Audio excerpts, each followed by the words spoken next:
look at myself, removed from the trappings of this feast and the whirligig of time, I'd identify myself as the pit into which music and the food are poured, and not the pendulum swinging from fancy to love.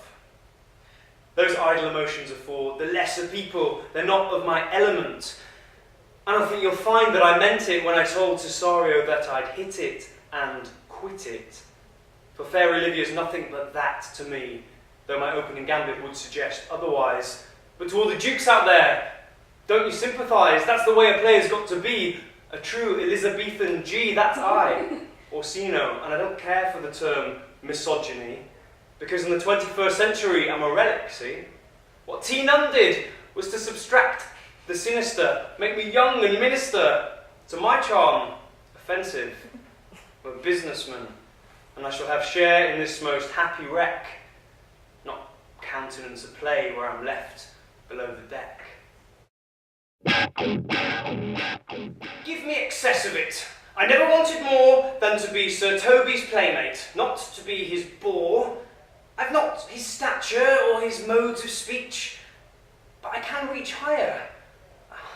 I do beseech, listen to me, for I've been wronged in a few final words Toby undid, all that made his song so sweet to listen to and engage in. I offered my help, hoping we'd be dressed together, and received cursed words, 5 in number. I did little to harbour his grudge, only played to the gallery, not as much as he who always wants to push things further. I may be simple, but I'm not a stirrer. I heard the other utter he'd be revenged on the whole pack of you. Who? Should he specify, or does that include me too? Not shirk or shy from my responsibility, I. Andrew was just a mere bystander, with my eye on the Chancellor, extending his arm. Too far, always too far, Sir Toby. You see, these are my hurts, Toby. My quarrel with you is this conclusion. Your ass is where your head ought to be. You're in a delusion, and I'm in the wrong, and you're in the right. Continue this way, friends will abandon your side. You thought I was alone, cut up and miserable. Well, I hope you all woke up with your desirable and looked them in the eye and felt the guilt inside, the urge to want to cry. Now it's an eye for an eye and no truce to deduce. The tale turns sour. It's well past the hour for you all to backtrack, so look a loved one in the eye and try to soothe. Because there's a pack of you and only one of I. I came cross-guarded at your beck and call, but it didn't seem to dawn on you at all. You denied it was notorious. Wrong. Because my music be the food of love. Play on, your man. You will. You devour the Duke. Settle for seconds. How long before you rebuke the twin in essence but not in like? And Orsino's unable to get to the mic. He stood by and looked on, oblivious. Well, how long before I snap back? Consider this. When in other habits you're seen, Orsino's mistress and his fancy queen. Not harder lines to read between. Between there, I'll plant a thing obscene.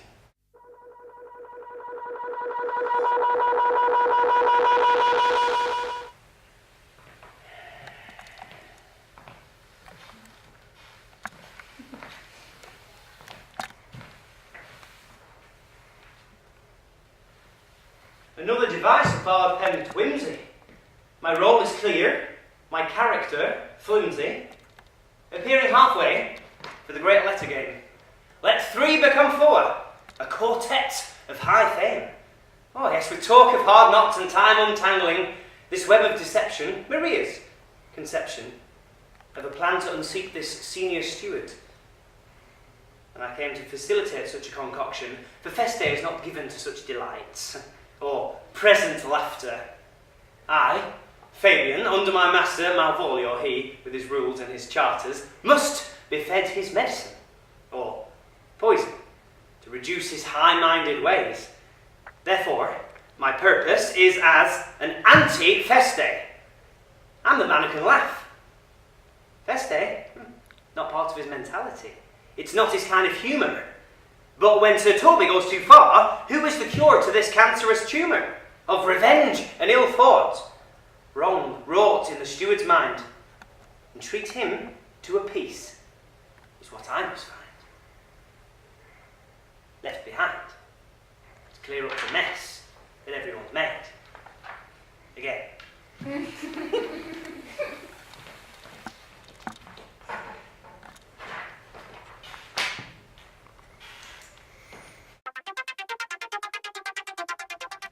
Aye, Maria rights the wrongs. Let Feste sing the songs, Sir Toby have his cakes, and hail my handiwork a neat stitch. In time, they'll see my rise above my station through negotiation of barriers and clash boundaries.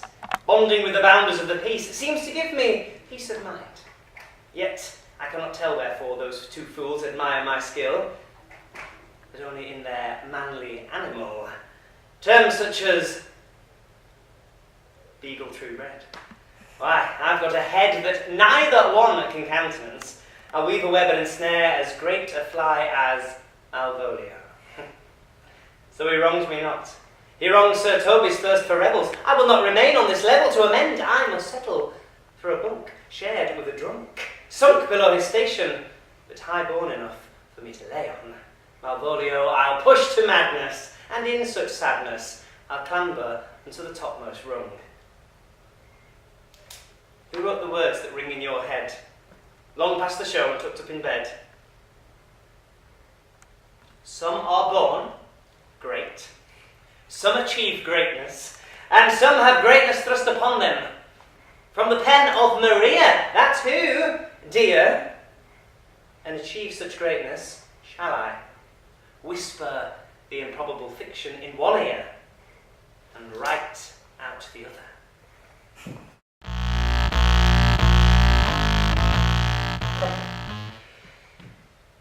Give me more cakes and ale before I rant and rail against the onset of the winter months, the lord of misrule drooling over Maria's curves. Let her be my sire, personifying all that's good, but just a few steps from being the villain. Off-piste. Give me excess of it, of all of it, everything, and I'll kick against all that I am, a man of standing in this manor house, driven out by a low, detested louse. For being a Puritan, I'd have him beaten. Not a man of Eton, no Bullingdon Club. I'm a bull in a china shop, ready to have a pop at any believer in the banishment of fun. My mistress' eyes are nothing like the sun. Yet she's the only one who can operate and satiate my malcontent with him I hate, Sir Andrew. To diss him 5 times is cruel, 'tis true, but the art of repetition is not an art, forsooth. I should have followed the arts. Try to be uncouth, or adapt yourself to any surroundings. A gentleman here, a drunk with the Brownings. Try to stave off the horrid New Year with festive fools and Feste's cheer. In she whom I adored and wished to leap aboard, though let me not appear bored with my ultimate outcome, or a board given to unwomanly baseness. I, Olivia, share her letters. V-I-O-L-A. But save I, that one solitary I, which, were it there, would make us all alike and intertwined. In that deceit I did dote upon her, and in falseness did her like take me at my command, and board me like a stately galleon. I wouldn't say he was a stallion, but I fell in love with his sister, and psst, it is her who makes my heart skip a beat, the desire to have what you cannot attain. It certain Cesario was the twin I was ensnared by, and by the way, Seb, though they have one face, one voice, one habit, they are 2 persons, damn it. And I've been deceived throughout this feast of Twelfth Night, like my knight Malvolio. Perhaps we're not so dissimilar. But Minister Sebastian, to your Olivia, our relationship may have been founded on falsity, your eye on the relish and not on my modesty. I trust you will provide a moderate substitute for Cesario, that creation, brute.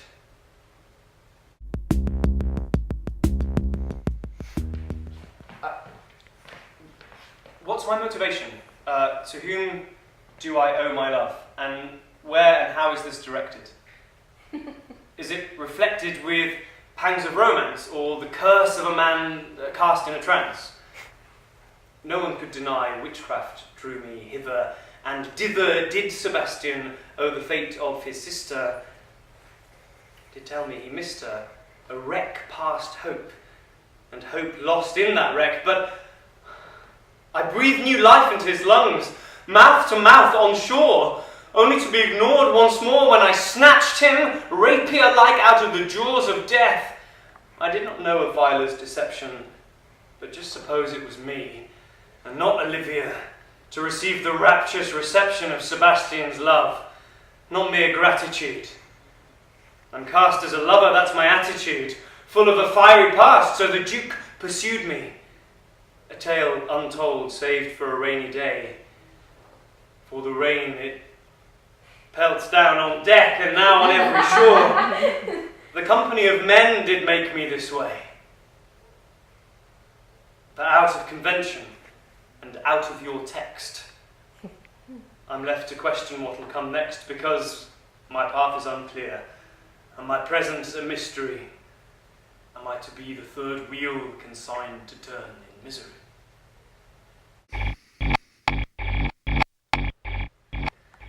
Falling from the skies, armed as the perfect plot device, the necessary spiel in the Twelfth Night wheel, without which the cogs, or what you will, would jam and seize in all the space of a few short scenes. I find the love of my life, or, depending on interpretation, a woman to whom I can lie, on her, with her, what you will, whatever it is takes to fit the bill. This act concealed like most of my action, my purpose unsaid as the play's abstraction. Absence is key, and without me it's dead. The whole play cannot be turned on its head, though even with all this rationale, I question myself and what has been said. If it must be thus to dream, still let me sleep. I must get to the bottom of this. But still ask why I must be split in two. For dramatic effect it's true, and my masculine voice, so that seems important too.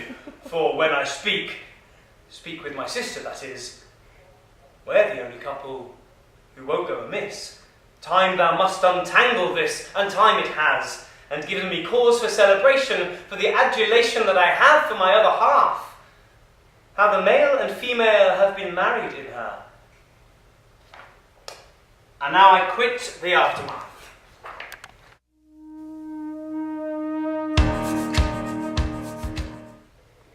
When I awake every day in this shameful lodging, I inhale and exhale, and thank God above that I am not buried with the wreck.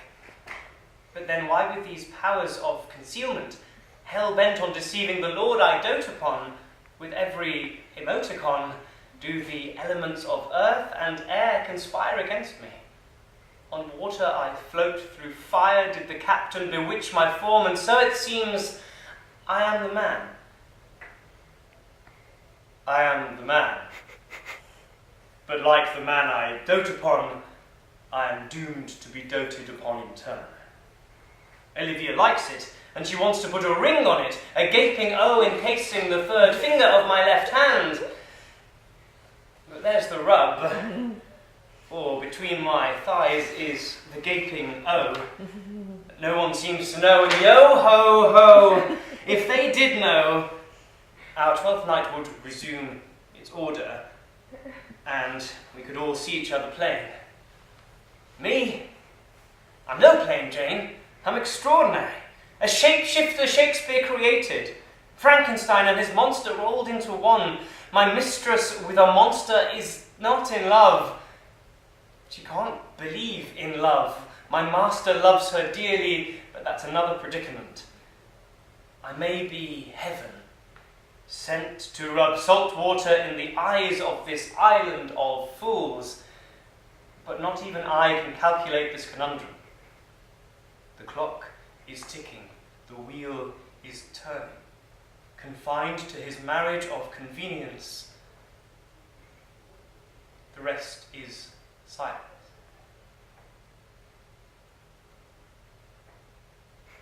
Speaks volumes.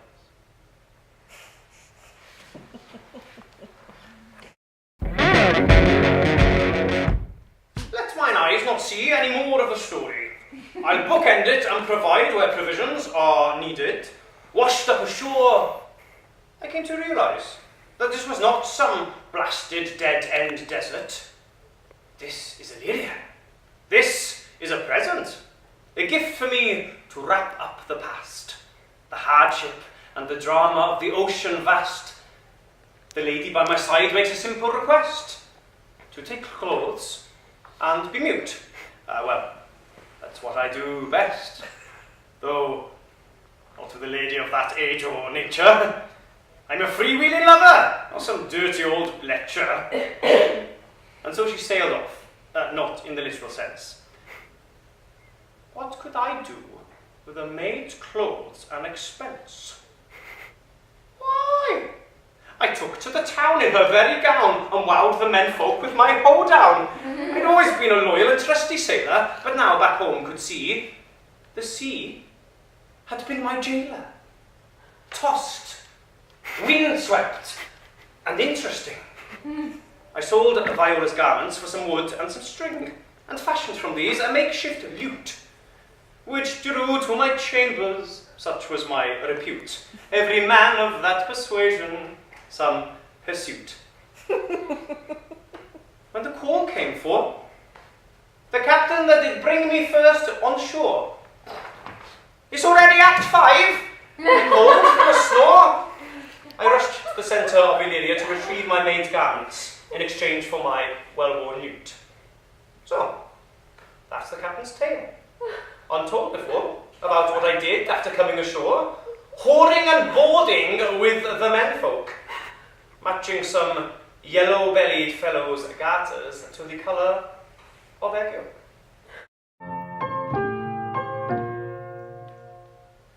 Fools alike seldom differ.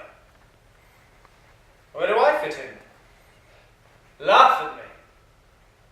Delight. To my lady's sight I return. Her voice is full of money. The rest is silence what I crave. Clowns speak the truth, while fools lie.